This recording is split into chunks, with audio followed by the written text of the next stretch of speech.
I think, Tiit, you're the only one who doesn't need to be introduced here today. Oh. Is there anybody in here out of Estonia who doesn't know Tiit? Please raise your hand. You wouldn't dare raising your hand. Oh my God. You guys make me really nervous now. Tiit, the floor is yours. Thank you very much for being here tonight. I'm really happy to welcome you. Yes. We're looking forward. All right, let's see what's up. Okay, first, you are my heroes. You're still here. That's amazing, because the slot of time is like, but I would like to be here, and I am really honored, of course, to be here. So, sorry about the ambitious title, because we have a hunch that we do sort of a DevOps at Pipedrive. Maybe next slides will give an answer to you as well. And so I've been all my life in IT, although I'm a lawyer and executive MBA by training, so never actually studied IT, but I guess that is normal when you started your career in '95. You basically learned it all on the go. About Pipedrive, who knows Pipedrive? Yeah, hands up. Yeah. So it's actually a pretty nice piece of software. It's a tool to manage a complex sales process for small. Pipedrive is a sponsor of TopCon for a year in a row. There you go. To manage complex sales process for small teams, and it's used pretty well around the world. Company is well funded. We just raised another round of investments, and growth has been quite phenomenal. But it could be profitable today, but our ambitions haven't stopped, so we are still growing. All right, so scaled pretty massively, actually, over the last 40 years, from few engineers to 100+ people. And basically what we are trying to do here is we're trying to keep what was good in small teams and make it work for this larger team. So the idea really is to make sure that we use every opportunity or every possible way to keep this sort of a small team feeling, but serve a wider circle of customers. And what we found is actually that lots of those principles that we have adopted are actually matching well with DevOps principles. So I'm going to present you with little analysis on this in few slides. Right, so DevOps, I mean, this sort of micro scale interpretation of DevOps. What we really want to do here is that DevOps wants to get rid of segregation of duties within organization and enable everyone and empower everyone to do everything basically by themselves. But the problem there is that to put ops and dev and QA capabilities into one person, it's pretty much mission impossible.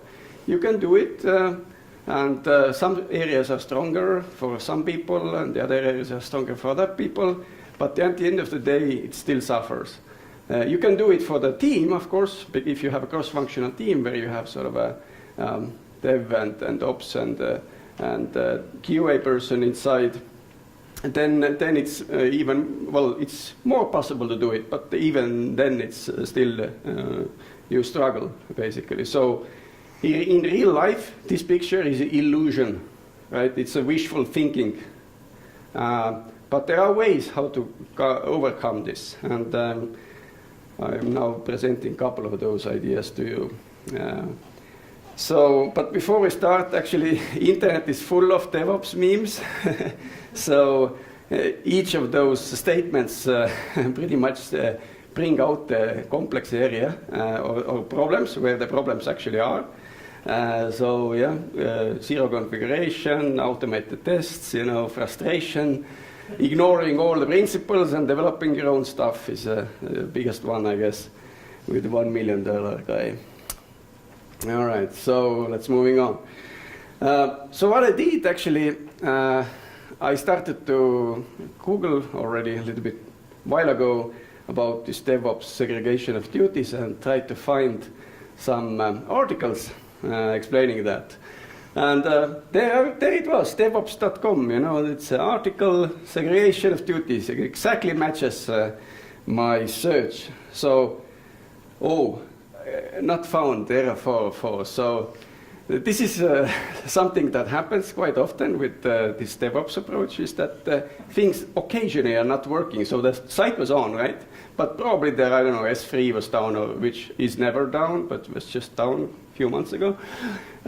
So anyway, their storage probably was broken or something. So they couldn't retrieve the content. Actually, the article is actually now there. I checked yesterday. You can read it. It's a good article, actually. So I found this site. Oh, this is a nice site. So let's surf a little bit more.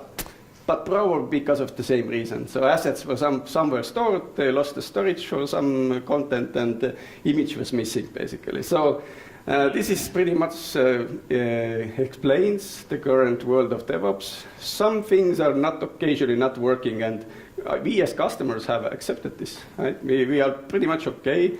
We do a little bit of refreshes. We make things worse, but it still works at the end of the day, or comes back. So this DevOps thing is really a sort of a double-edged sword, right? So is that the bad quality thing? I don't know. It's sort of definitely it's a replacement of quality with speed in some point of view. But DevOps is very fun inside. You know, you are empowered to do things. The motivation is there. You understand your responsibility. But for some people, certainly larger organizations, it look like just reckless and not sustainable, chaotic sort of. I can't trust this person, you know, type of thing. So how to avoid this DevOps gone bad? So the next framework was already mentioned, although the first two, second and third letter were exchanged. So not CLAMS, but CALMS principles. And you know, I started my career in '95, so I'm a sort of an old school guy. I've had all this ITIL stuff and, you know, ITSM, etc. And I tend to search for theory behind the practice, and I actually now found it. CALMS is making a very nice theoretical framework to explain how DevOps works. Although it conflicts with ITSM and ITIL quite a bit, it still has some connection points. So let's have a talk afterwards. I'm sorry? Let's have a talk afterwards. Yes, right. So I'm now going to analyze each of those columns with you, taking examples from Pipedrive. So in our engineering culture, we have Scrum teams, and supporting teams usually use Kanban. They have weekly sprints. So those tasks cannot really be too complex. And they usually get done within 1 or 2 days. And the definition of done for task is deployment to live. So we have lots of code that is not in use already deployed to live. And that's normal, because you switch it on when you're ready, or make it visible when you're ready. So all those commits has to be atomic, you know, atomic commits, yeah. So make them easily rolled back if it's necessary. And they have to be deployed to live. So that's the definition of done. So the necessity of tests or coverage here is defined by, you basically have to trust your test suite to make sure that when you start deploying continuously, automatically, that this test suite actually makes sure that your service is working. We don't have universal sort of levels defined. Teams own their own services. They own their own monitoring. So the things don't end when they deploy, but they also have to monitor the service. So inside the development teams, there is always somebody on call, and they have to react when things go south. And these principles have actually enabled us to be pretty reactive, actually, and enabled us to make automated deployment happen. And I'm going to show you a little bit later how it looks like. Automation now. So the general guidance is automate as much as possible. And for management like myself, I mean, automation is brilliant. because automation makes sure that process is always followed. That's beautiful, right? And automation also makes system very measurable, right? So I know how much each step will take. I know what is the cost of certain steps, and the other thing is that we don't really have any testers at Pipedrive. We have 1.5 testers, let's say, 200 people, 100 engineers. No manual testing, and since the system is measurable, we can also start tweaking, to make it more quicker, get more frequent deployments to live.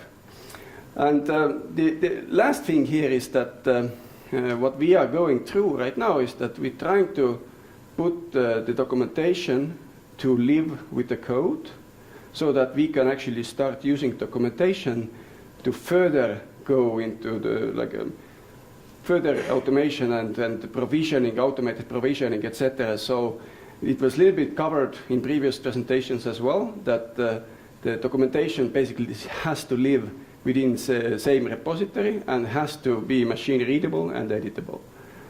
So we are starting to go there slowly. Lean, so everything has to be simple, short, and neat. Teams at Pipedrive are free to choose the technologies that they create services. There's no really hard stops, but they have to take into account, and this was also mentioned earlier in one of the Google presentations, that the closer to live they get, more regulated their life will become. The deployment, the platform, the tooling they're using, the data that they have to save about their events becomes more regulated. And that is good at the end of the day, because lots of things is solved for them at this deployment stage. So they just have to be making sure that their service works on the platform that is provided to them. We have this microservices architecture direction, and everything is sort of config file free.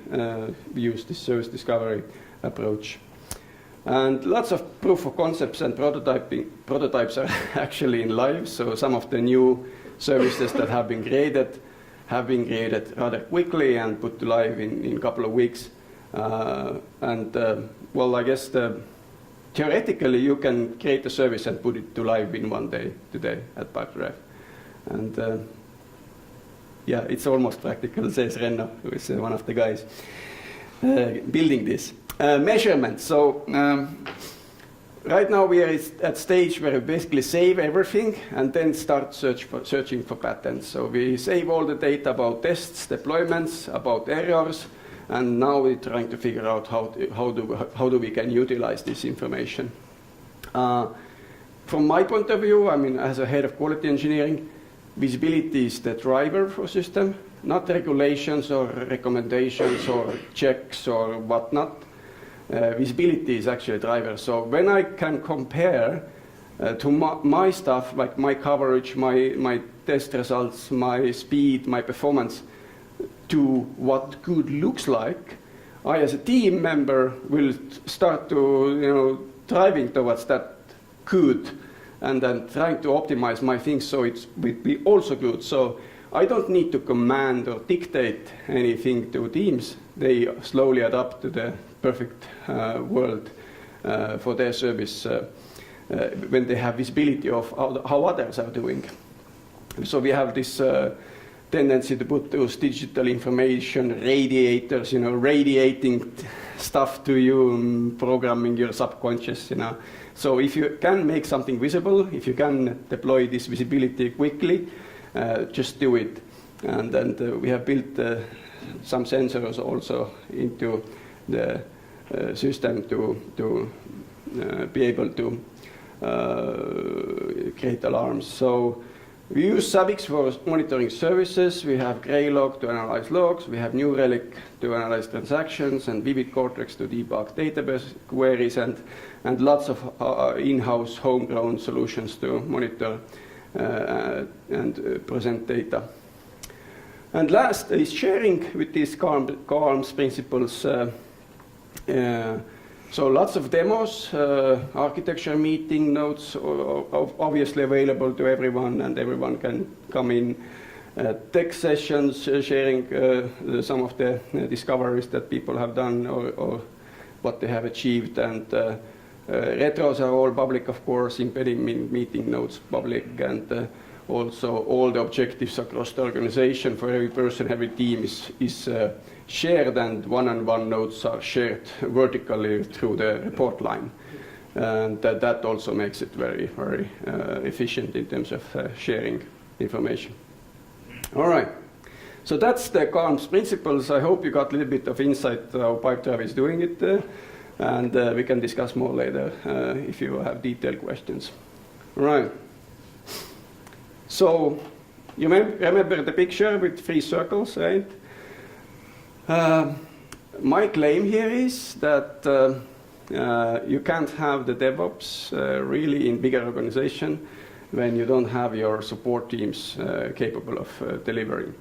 So when you have that cross-functional development team, they have design resource, development resource, and maybe testers as well. Well, we don't have testers. Developers write their own automated tests. They start with unit tests, they add some automated functional tests up to writing some UI tests that they execute when they commit. Our job at quality engineering is we have 2 drivers. We want to remove waste from the system, meaning that we automate stuff. Waste is repetition, time, frequency of actions, manual work, basically. So we work on removing that waste from the system.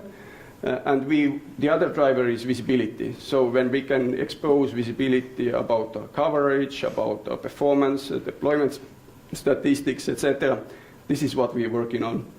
And also all the deployment tooling is with us, and all the sort of coverage measurement and deeper code analysis, static code analysis solutions, etc. This is our team scope, basically. So the ops guys, for them, infrastructure is a software. So they provision starting from servers, app servers, to batch servers, to databases, and all sorts of middleware stuff that manage the queuing and load balancing. They deploy it with Chef and Terraform. So those cross-functional development teams really heavily rely actually on services that we provide. Because when you're a developer here and you need to configure a Jenkins job utilizing some plugin and you haven't done it yesterday, it's actually really hard. It's not a trivial thing. And if you need to do that twice a year, it's every time hard because we already forgotten everything. But since we are working with Jenkins every day, everything is super easy and automated for us.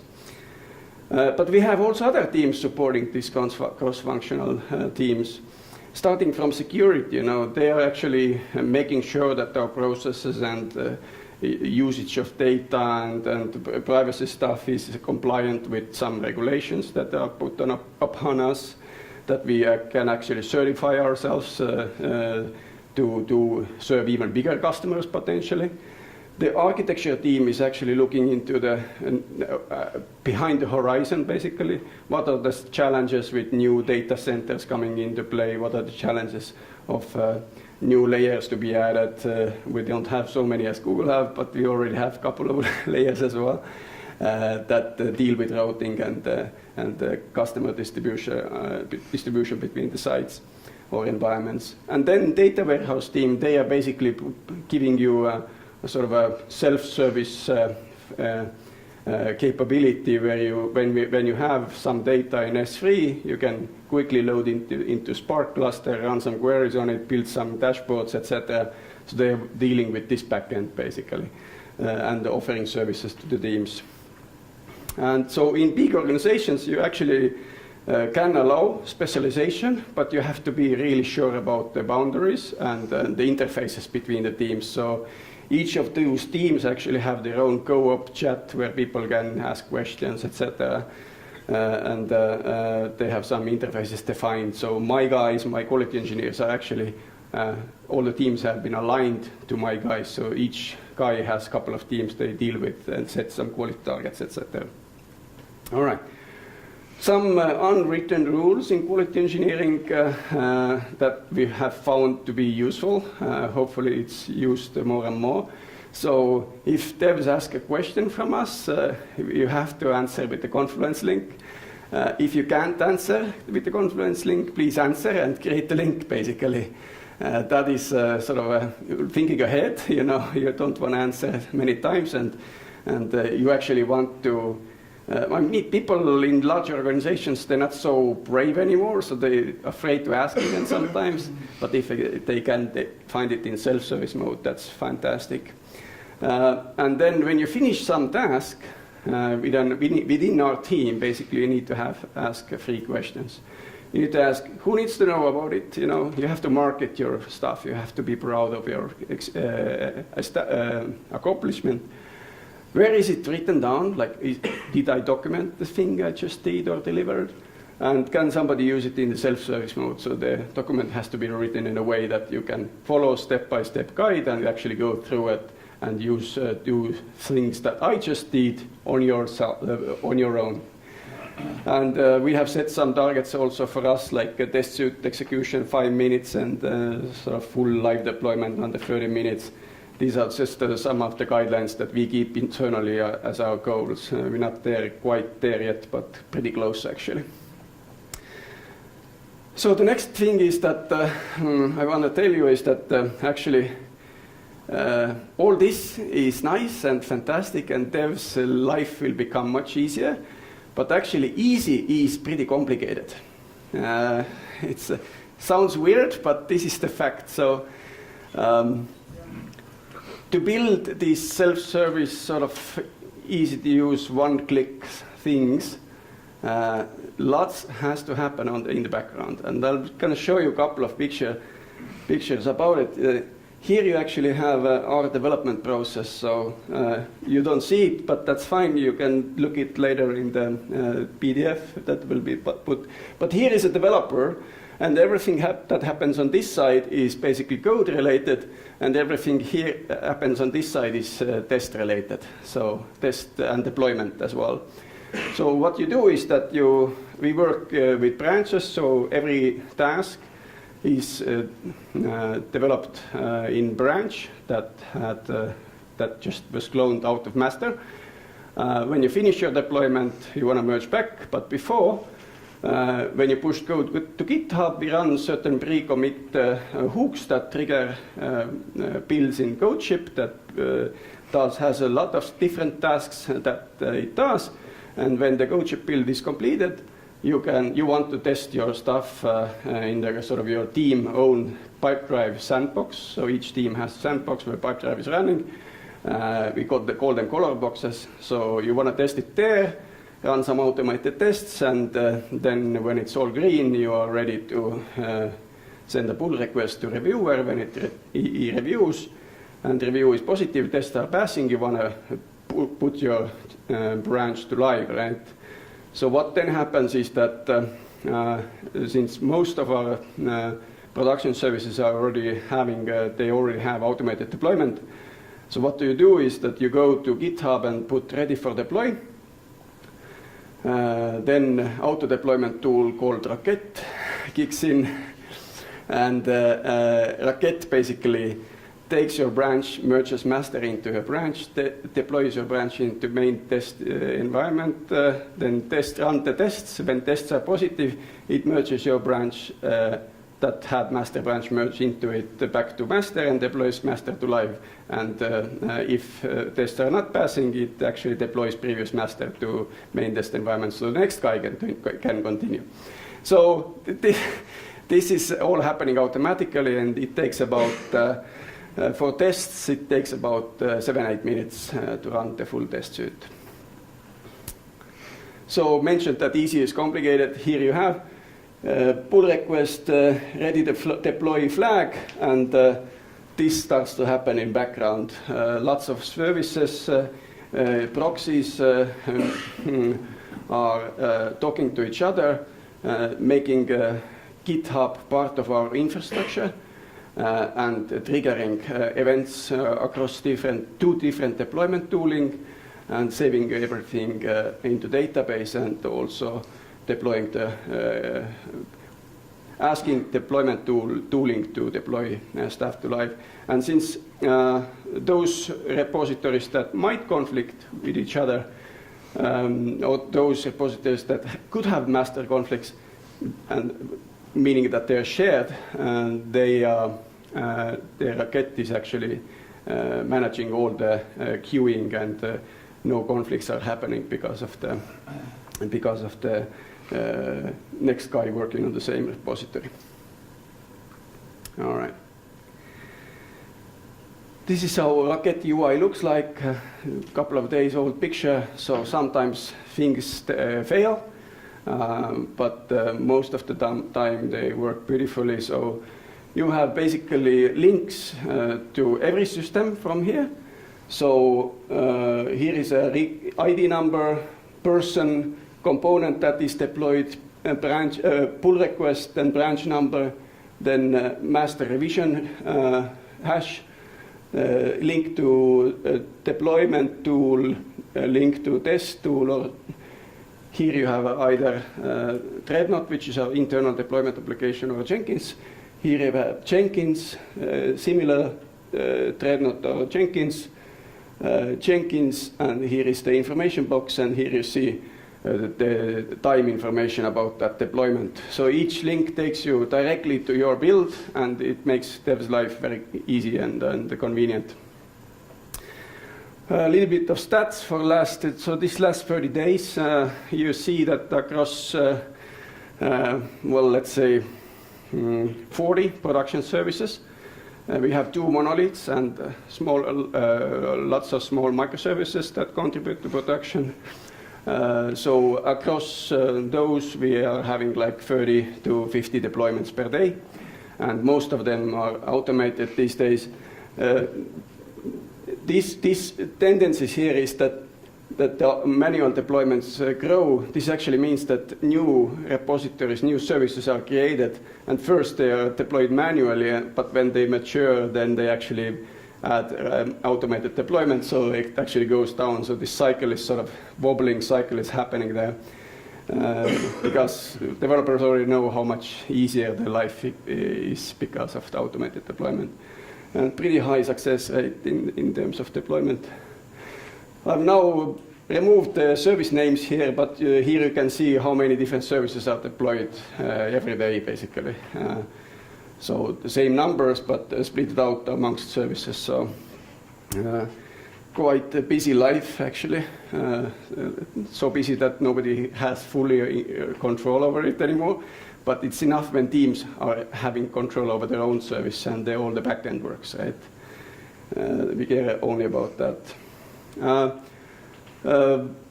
I mentioned that we actually measure lots of stuff, and well, mostly it's me, but I hope it becomes much more widespread. But we measure the coverage, measure the unique number of tests here. We measure test execution time, success rate in main integration test environment, and we very recently were able to come down from 12 or even more minutes to 7 minutes what goes to UI test suite execution. So when in this continuous deployment mode, when deployment takes more than 20 to 25 minutes, developers become nervous. And well, it is like it is, you know, because some of the components are dependent on each other. You can't run there are 4 components that you can't run tests within the same test environment simultaneously. So there are certain queuing, so sometimes the queues can grow. But as now we have reduced the time it takes to run tests, it's actually pretty nice. And I wanted to show off a little bit about some of my own inventions, if you will. So the first video is about API endpoint and method coverage. So what we did, we actually took API usage stats and built the blocks, sizes of blocks here. So we know which endpoints and methods are used most. And then we mapped coverage information on top of it. So my goal is to have more green here, and if there is some red here, it doesn't matter so much because these endpoints are not used so much. So hopefully this has contributed to some better quality. So here is the endpoint list with the usage data and coverage data, and also the same thing for heat map. And we have internal requests and external requests separately, so you can see the coverage changing because we can look from different angles. So basically, well, yeah, here you don't see, but you see the coverage, the total API calls, internal API calls, external API calls, and group call percentage. So how many calls out of all calls this group represented, basically. So you can each open each group and look inside. It's much better than just table of files of coverage because it makes it really live and visual. And that way we can actually direct our test efforts in the right place, which is my goal, because I don't have so much resources. The second one is for UI test feature coverage. The sizes of blocks are estimated by engineer, but we have also some instrumentation, and we are comparing instrumentation that tests generate to the instrumentation that we get from live. So it looks similar, a little bit different tooling, but I can see what blocks of features are covered by how many tests. So I immediately see which blocks are not covered at all by our UI test suite. And I can go to this instrumentation data as well, and I can see which points of instrumentation are covered with tests, because I'm comparing live instrumentation data to test-generated instrumentation data in the backend. So again, it's not ideal, but it actually shows you also the test name that covers it. So it's good for developers to go into and try to analyze what they should do next if they have run out of the ideas in terms of testing. And that concludes my presentation, and I think I'm on time. So thank you very much, and ready for questions. Yes? So you have a registry of all of your endpoints. What do you use? Yes. What do you use to get it? Is like we have a built-in action mapper sort of a feature that saves this data regularly into data warehouse. Is that the source of your automated instrumentation afterwards? Or? Instrumentation. Sir, can you repeat the question? Yes, sorry. So the question was the amount of endpoints and methods that our API provides. I believe the API documentation is extracted from the code, or the API documentation is generated out of the code, and that is basically the endpoint registry. And then we can map actions from this action mapper database to that endpoint. And since we also log all the coverage per endpoint, we can map coverage as well. There were a couple of black boxes where the code has been architected in a way that we are unable to match coverage to the specific endpoint or method. Yes?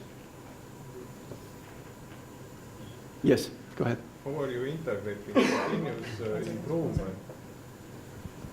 How are you integrating continuous improvement, all these activities that you are doing to make sure that you are getting better and that you don't need to prioritize some improvements against functional requests? Mm-hmm. It's, of course, a big pain point. From the really basic perspective, I said that my quality engineers are aligned to teams, and we set actually quarterly quality goals. But there are, of course, improvements that fall outside of that, improvements into architecture, rewriting stuff. Maybe something has been discovered that really keeps us, I don't know, testing faster or something.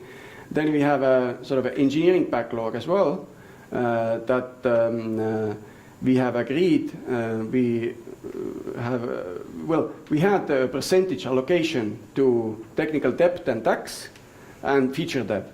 So technical depth is clear, but technical tax in our term means current work you have to do to save the future. Right? So this is the tax part. You have to pay taxes to receive something in future, you know, protection, medical care, you know, that's the tax thing. So now we have allocated, so teams are completely free to define the allocation of depth and tax against feature depth. It used to be 70-30, now sometimes it's 50-50, but since we have many, due to our scaling issue, we are scaling a lot, growth is fast, we have to go multi-data center, so this has generated lots of sort of technical tax-related tasks that we have to do right now just to be able to be ready for the bigger success even. Yes. 1 second.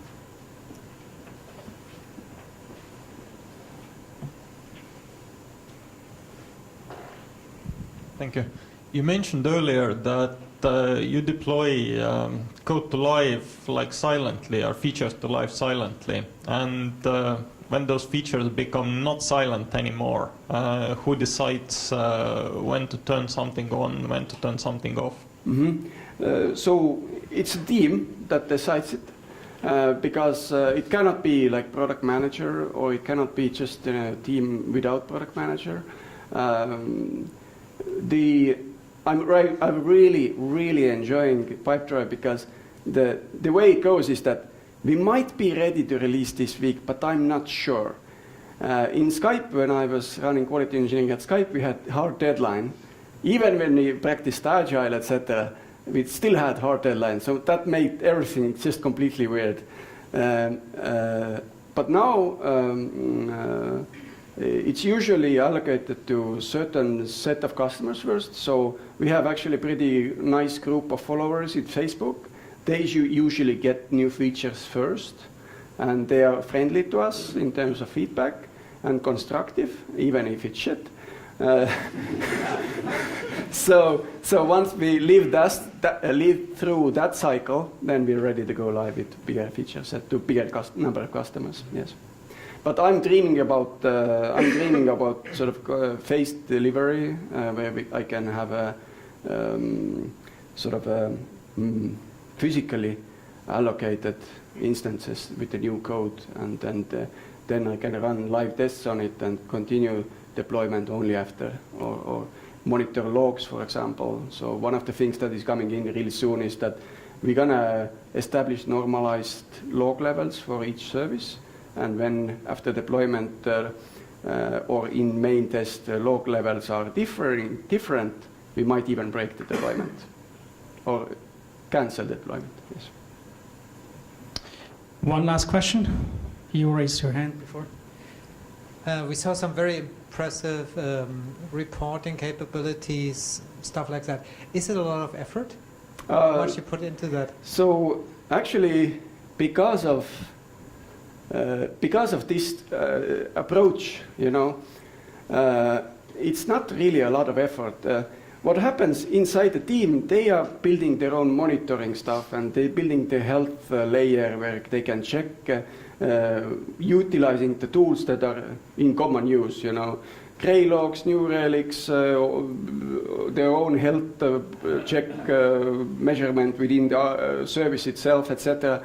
But I mean, we are building this sort of save everything, access easy platform. These guys are save even more and process quickly platform. And these guys are in full control anyway, because they have these Sabixes and stuff running. So they rely on this completely, because they've never seen the server, right? So everything is software for them. Yeah. So somehow it works that way. It's not really a lot of effort, actually. Well, Tiit, thank you very much for being here. A big hand for Tiit. Thank you very much. Thank you.